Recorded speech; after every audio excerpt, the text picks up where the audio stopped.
piece. I got a perspective. Do you ever realize, like, in life, like when you meet new people, whichever aspect of a relationship, it could be, you know, dating or just a new friend or a coworker, like, whatever, there's so many, that when we try to get to know each other, we look into the past and hold on to the past. And I know where we come from, you know, is how we are, who we are today. But if we keep telling the past story, aren't we still living in the past? And how do we realize, like, hey, I met you today, and today I'm living today and in this moment, so who I am today?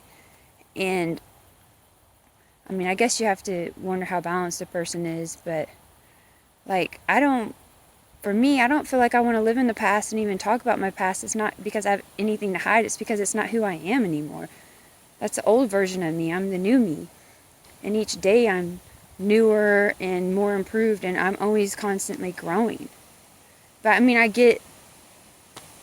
don't know, do you ever get that though? Like, because I was thinking, like, if you meet someone, you want to get to know them well, we all live in the past stories that we keep telling ourselves, and how to break those cycles by not saying, this used to be this used to be this. Like, how do you get to know someone with, like, and then I guess this goes to the question of, you don't get to know someone based off them telling you their past. You just need to actually spend time with them and get to know them.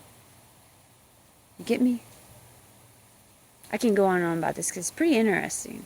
Because that's what I was thinking. I was like, I'm done telling the old stories, and I have nothing to hide, but it's not who I am. So if I keep expressing myself as who I used to be, then I'm still living in as that person, and that's not who I am anymore. And I want to be in the moment. I don't know. I mean, you know?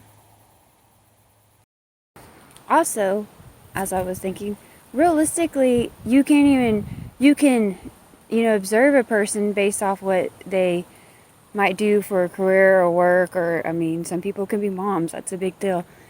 But that doesn't tell you who a person is either. Like, you really have to get to know them.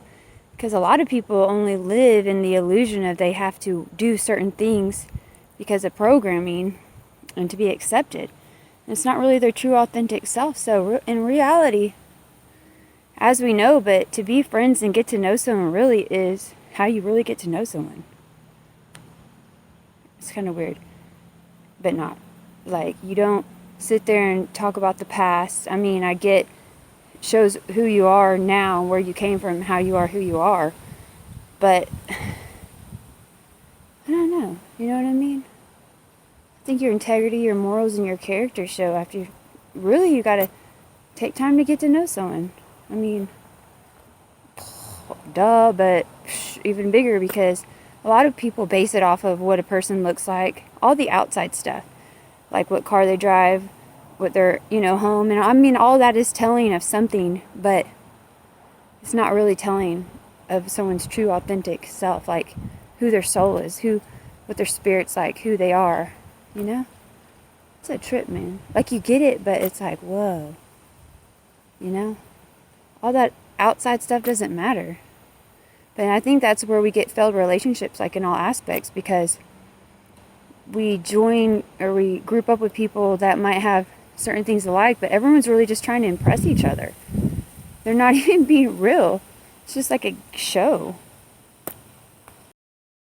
But I get, you know, you have to have, you know, people bond over similarities and stuff, but when do you bond over beliefs and similarities? Because you don't, you know, you never can judge a book by its cover, really. So even by their job and their career, you can't judge them by that and thinking that's who they are. And you never know what goes on behind closed doors anyways. And when someone tells you about their past, we get caught up in doing that. And that's how we get stuck in those vicious cycles of insecurity too, because, you know, I mean, it's telling too when someone sits there and talks about the past. Sometimes they might not be over it, or sometimes they're telling you about it because that's what they think they should. And then you can think someone is still living in the past or not, if you're dating someone stuck on somebody because they're talking about past relationships when they're just explaining what they've been through. But you see how it, like, can get all mind fuckery for either which person, because it's like, are you living in the past because you're still talking about it, but I asked you about it, and then it causes that conflict and that insecurity and that jealousy. I mean, so many aspects, but I'm just going there on that. And even in friendships, like, sometimes, we've all been shitty, but it doesn't mean we gotta be that person forever.